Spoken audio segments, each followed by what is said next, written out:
Hello friends, welcome to the channel. Here is Harinder Singh, ready to take you one more step ahead.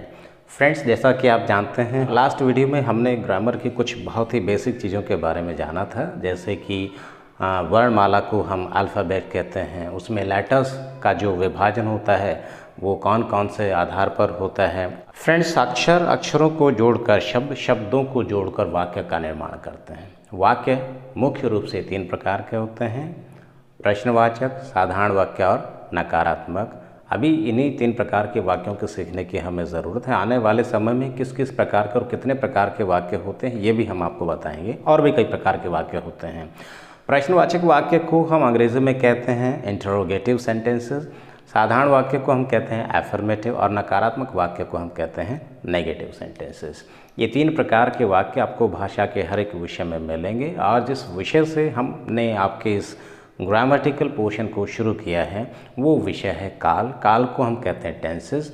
Basically 3 प्रकार के होते हैं: present, past और future. आगे चल के इनके भी प्रकार होते हैं और वही हम पढ़ने भी वाले हैं अब आगे। सो फ्रेंड्स, वाक्य का निर्माण करने के लिए सबसे पहले तो हमें ये जानना पड़ेगा कि वाक्य बनाने के लिए बेसिक रिक्वायरमेंट है क्या, वो कच्चा माल क्या है जिससे हम वाक्य का निर्माण करें, वो बेसिक वेरिएबल क्या हैं जिनसे जोड़कर वाक्य का निर्माण किया जाता है।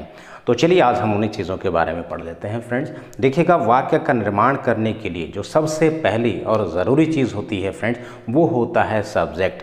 सब्जेक्ट मतलब काम को करने वाला, मतलब कर्ता, जिससे क्रिया का डायरेक्ट रिलेशन होता है सीधे तौर पर। मतलब क्रिया का जो उद्गम स्थल होता है, क्रिया को करने वाला सब्जेक्ट कहलाता है।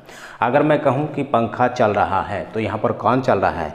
चल रहा है यहाँ पर पंखा। तो यहाँ पर पंखा जो है वो हुआ हमारा सब्जेक्ट। दूसरी महत्वपूर्ण जो चीज़ है वाक्य का निर्माण करने के लिए फ्रेंड्स, वो है क्रिया, मतलब एक्शन, मतलब वर्ब। देखिएगा, इस दुनिया में अगर कोई काम नहीं होगा तो फिर हम बात किस बारे में करेंगे, क्योंकि बात करना भी तो क्रिया होता है ना।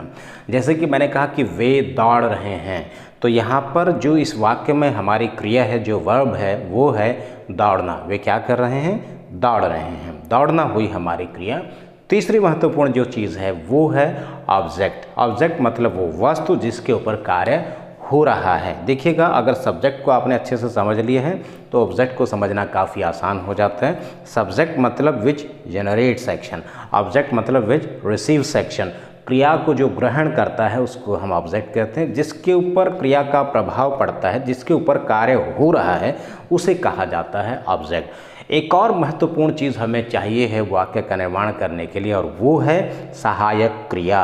सहायक क्रिया को अंग्रेजी में हम कहते हैं हेल्पिंग वर्ब। ये हेल्पिंग वर्ब क्या होते हैं? क्रिया के घटित होने वाले समय की जानकारी देने वाले शब्दों को, या यूँ कहिए कि क्रिया के घटित होने वाले टेंस की जानकारी देने वाले शब्दों को हम सहायक क्रिया कहते हैं। जैसे कि अगर मैंने कहा मैं लिख रहा हूँ, तो इस वाक्य में कौन सा वो शब्द है जिससे हमें इस क्रिया का, इस वाक्य के टेंस का पता चलता है? इस वाक्य में फ्रेंड्स वो शब्द है हूँ। तो ये जो हूँ है ना, इसी से हमें पता चला कि ये वर्तमान में हो रही क्रिया है। ये हूँ जो है ये हो गई हमारी सहायक क्रिया। सहायक क्रिया को हम कहते हैं हेल्पिंग वर्ब। मैंने कहा मैंने आपको देखा था, तो वो अकेला वर्ड, वो अकेला शब्द क्या इस वाक्य में जिससे हमें टेंस की जानकारी होती है, वो शब्द है था। तो ये जो था है ये हो गई हमारी हेल्पिंग वर्ब। बेसिकली 4 चीज़ें हमें चाहिए मुख्य रूप से वाक्य का निर्माण करने के लिए: सब्जेक्ट, एक्शन, ऑब्जेक्ट और सहायक क्रिया, helping verb. So friends, thanks for listening to me so much patiently. Harinder Singh wishes you very much bright future.